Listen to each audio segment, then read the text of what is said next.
नमस्ते सदा वत्सले मातृभूमि। हम लोग चर्चा करने जा रहे हैं अ, चुनाव के बाद की प्रक्रिया की।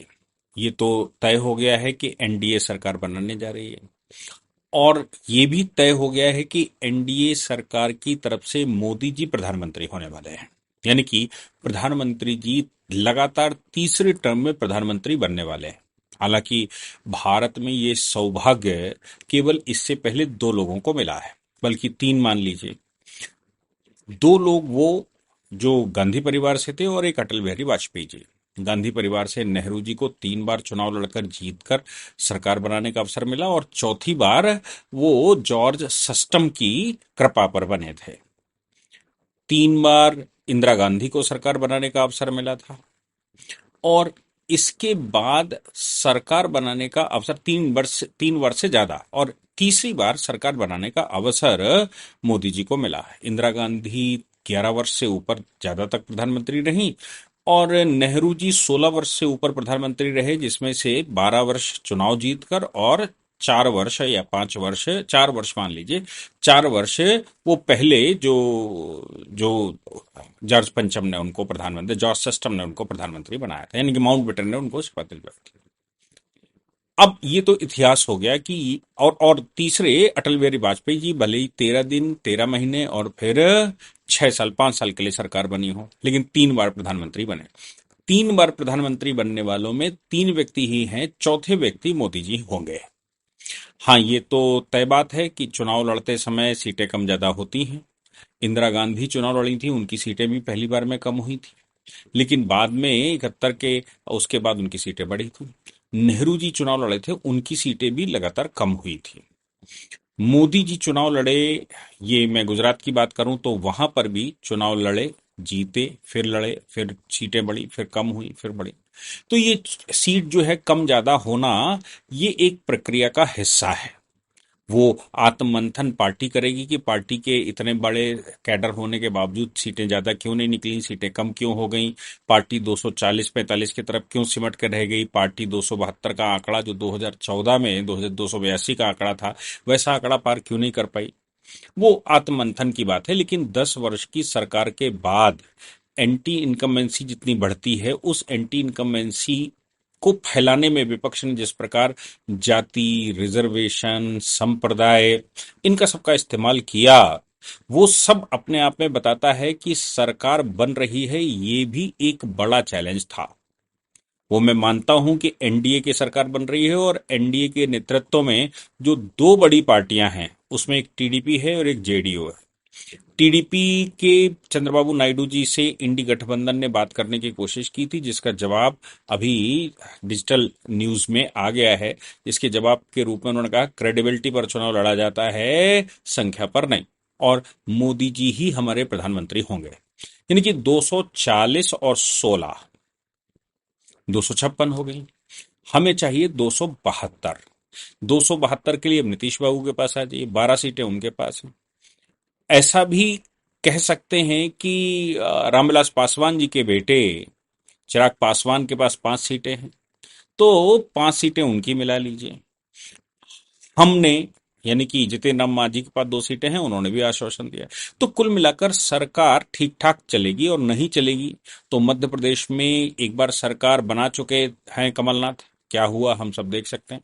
तो ये बात तो तय है कि सरकार तो मोदी जी ही चलाएंगे, लेकिन सरकार कितनी शक्ति के साथ बैठेगी ये प्रश्न है, सरकार कितने काम कर पाएगी ये प्रश्न है, सरकार कितने निर्णय कर पाएगी वो प्रश्न है। क्योंकि मैंने 2 दिन पहले कहा था कि युग परिवर्तन का समय है, और युग परिवर्तन को मैंने, अगर वो आप लेक्चर देखेंगे तो युग परिवर्तन का मैंने इसलिए कहा था कि अशोक के समय पर और अशोक के बाद गुप्त वंश में, गुप्त वंश के बाद शिवाजी महाराज के समय पर, और गुप्त वंश के बाद एक और बड़ा राजा हुआ ललितादित्य मुक्तापीठ, जिसने पूरे देश पर शासन किया।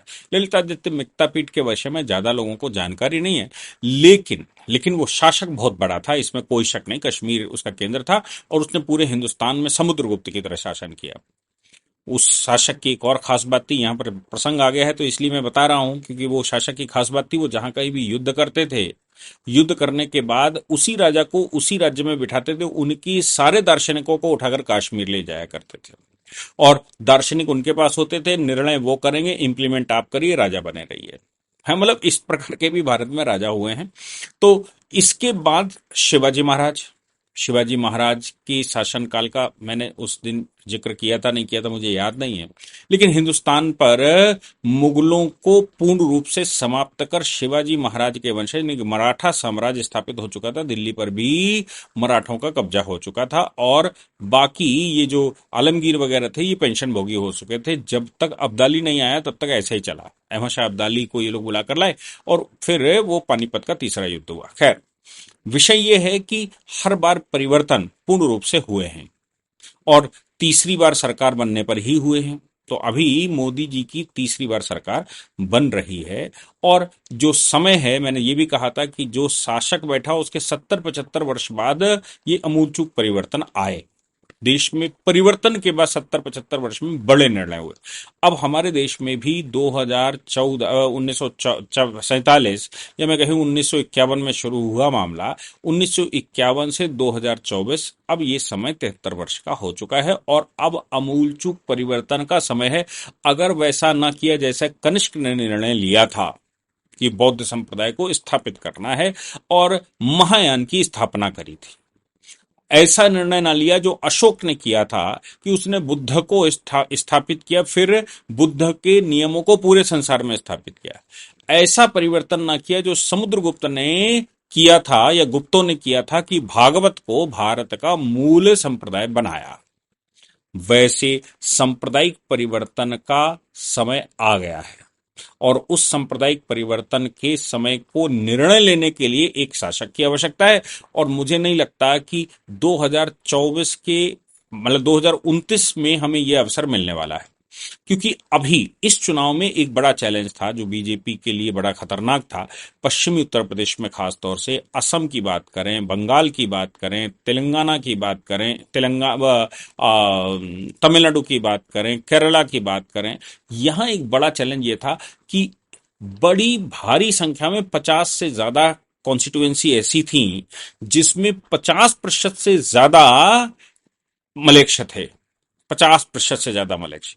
अब 50% से ज्यादा मलेच्छों का सिर्फ एक उद्देश्य कि राजा भोज को कैसे वहां से हटाना, यानी कि मलेच्छों का, मैं इसलिए कह रहा हूं राजा भोज का प्रकरण भविष्य पुराण में दिया हुआ है कि किस प्रकार से अरब से वो लौट कर आए थे। तो मलेच्छों का एक उद्देश्य है कि किस प्रकार से राजा भोज को या तो समझाकर वापस किया जाए, और या फिर घेर कर अभिमन्यु बनाकर घेरा जाए। कुल मिलाकर उनको राजा भोज और राजा भोज के द्वारा स्थापित किया हुआ मंदिर नहीं चाहिए, उनको मंदिर की जगह वही मक्का और उसके अंदर की पिंडी चाहिए जो शिवलिंग के रूप में लोग जानते हैं, जो राजा भोज ने स्थापित किया था। भविष्य पुराण उठाकर देखेंगे तो आपको मिल जाएगा पूरा प्रकरण क्या हुआ था वहां। सवाल यहां पर यह पैदा होता है कि वो तो नहीं चाहेंगे कि राजा भोज जैसा कोई राजा यानी कि मोदी जी सत्ता में बैठे जो कठोर निर्णय ले सकें। तो या तो समझा कर, इस्लाम की एक और खास बात है, या तो वो सत्ता हो जाता है और या फिर वो सत्ता के साथ हो जाता है। मोदी जी अकेले ऐसे प्रधानमंत्री हैं, ना तो सत्ता में उन्होंने घुसने दिया, ना ही इस्लाम को सत्ता होने दिया, ना ही सत्ता के साथ उन्होंने इस्लाम को लिया। हाँ, वो राष्ट्र के प्रधानमंत्री होने के नाते सबका साथ, सबका विकास, सबका विश्वास, ये बातें करते हैं और करते भी हैं, लेकिन सत्ता इस्लाम हो जाएगा तो फिर समस्याएं खड़ी होती हैं। इसलिए उन्होंने सत्ता तो नहीं होने दी। सत्ता नहीं होने दी मतलब तुष्टीकरण की मिनिमम संभावनाएं। अब सवाल यह पैदा होता है, क्या वो अमूलचूल परिवर्तन होंगे और क्या मोदी जी कर सकते हैं? आज मोदी जी ने जो भाषण दिया चुनाव जीतने के बाद, उन्होंने कहा कि देश, ये चुनाव के प्रक्रिया के समय भी उन्होंने कहा था, देश कठोर निर्णय देखेगा, देश बड़े निर्णय देखेगा, देश में भूचाल आएगा, ये उन्होंने उस समय कहा था। आज ऐसा लग रहा था कि ये जो सरकार है वो कमजोर सरकार बैठेगी, एनडीए इसमें इस स्थिति में होगा कि उस स्थिति में होगा कि ऐसा होगा कि वैसा, ऐसी बहुत सारी संभावनाएं लगाने की कोशिश की गई थी कि एनडीए कमजोर होगा, क्योंकि 240 के लगभग बीजेपी की सीटें हैं, 32 सीटें बीजेपी के पास कम हैं, और 32 सीटें कम हैं, एनडीए की सीटें तो हैं, लेकिन क्या वो एनडीए के लोग बीजेपी को चैन से या कठोर निर्णय लेने देंगे? मोदी जी ने वो संकल्प फिर से आज दोहराया और उन्होंने कहा कि देश कठोर निर्णय लेने देखेगा। अब वो कठोर निर्णय क्या हो सकते हैं? वो कठोर, और ये बात भी उन्होंने कही, ये मोदी की गारंटी है। मतलब यही नहीं कहा कि कठोर निर्णय देगा, उन्होंने मोदी की गारंटी है कि कठोर निर्णय अब ये देश देखेगा। आगे जो संभावनाएं लगती हैं, एक तो पीओजेके को वापस लाना। अब आप सोचो कि पाक ऑक्युपाइड जम्मू कश्मीर को अगर वापस ले आते हैं अगले 1 वर्ष में, या अगले चुनाव से पहले, या एनडीए में जो वो हो रहे हैं उनसे पहले, तो क्या संभावना बनेगी? ये सब हम अंदाजा लगा सकते हैं। लेकिन जो सबसे बड़ा विषय है, यूसीसी आ सकता है, कोई बड़ा इशू नहीं रहा, यूसीसी लगभग हो गया है। यूसीसी में केवल 4 निकाह बाकी रह गए हैं। 4 निकाहों पर भी कानून बनाया जा सकता है, पाकिस्तान की तरह कानून बनाया जा सकता है, जैसा कि पाकिस्तान ने अपने यहां 4 निकाह पर कानून बनाया कि भाई एक ज्यूरी के सामने प्रेजेंट हो गया, आवश्यकता हो तो दूसरी शादी कर सकते हो, पहली पत्नी की रजामंदी हो तो दूसरी शादी कर सकते हो, और आवश्यकता पर ही कर सकते हो। वो ज्यूरी तय करेगी आवश्यकता है कि नहीं है, उसका एक मुकदमा होगा, बाकायदा सबको सम्मन जाएगा, और उसके बाद निर्णय होगा कि वाकई में दूसरा निकाह करने के लिए एलिजिबल हो कि नहीं हो। सामान्यतः आप टहलने गए थे बाजार में, और बाजार में मिल गई सुंदरी, और वहां उससे कर लिया निकाह। पत्नी इंतजार कर रही थी, और पत्नी खाना सजाए बैठी थी कि आएंगे मियाँ, और मियाँ तो उसकी सौतन ले आए। ऐसा नहीं होगा, ऐसा निर्णय ले सकते हैं। तो ये कोई बहुत बड़ा निर्णय नहीं होगा। यूसीसी लगभग काम हो ही चुका है यूसीसी पर। दूसरे बड़े निर्णय के रूप में, जैसा मैंने कहा, डेमोग्राफिक यहां पर चेंज हुई, तो घर वापसी ही एक सोल्यूशन हो सकता है। क्या घर वापसी का इलाज किया जा सकता है? मोदी जी ऑलरेडी ये कह चुके हैं, वो संत हो चुके हैं। वानप्रस्थ आश्रम उनका खत्म भी हो रहा है, संन्यास आश्रम की तरफ वो प्रवेश भी कर रहे हैं। संन्यास आश्रम का मतलब है मोह माया पूर्ण रूप से खत्म होना, राष्ट्र निर्माण ही केवल एक विषय रहना। वानप्रस्थ में वो सुविधाएं त्यागी जाती हैं, और सुविधाएं त्याग कर काम सब किए जाते हैं, लेकिन संन्यास आश्रम की जब हम बात करते हैं तो केवल वो व्यवस्थाएं तो त्याग ही चुके थे, केवल राष्ट्र निर्माण के लिए समर्पित हो जाना। मोदी जी पहले से हैं, लेकिन अभी संन्यास में वो और ज्यादा प्रखर होकर मुझे लगता होने वाले हैं। सवाल यहां पर यह आता है कि जब तक ये घर वापसी नहीं होगी, तो पाक ऑक्युपाइड जम्मू कश्मीर को वापस लेना उचित है क्या? पाक ऑक्युपाइड जम्मू कश्मीर में जो लोग इस समय रह रहे हैं, पाकिस्तान ने जिन लोगों को बसाया, उनके लिए एनआरसी करना पड़ेगा क्या कि 47 से पहले का स्टेटस दिखाइए तभी आप इधर आ सकते हैं, नहीं तो नहीं आ सकते? ये बहुत सारे चैलेंजेस अभी सामने हैं। जो मुझे लगता है कि सरकार के सामने जो मुख्य चैलेंज हैं वो ये हैं कि एक तो डेमोग्राफी को सही करना, वापसी घर वापसी लाना। दूसरा, पाक ऑक्युपाइड जम्मू कश्मीर के अलावा पाकिस्तान बांग्लादेश का अखंड भारत बनाना, लेकिन उससे पहले डेमोग्राफी को वापस लाना, मूल संप्रदाय में वापस लाना।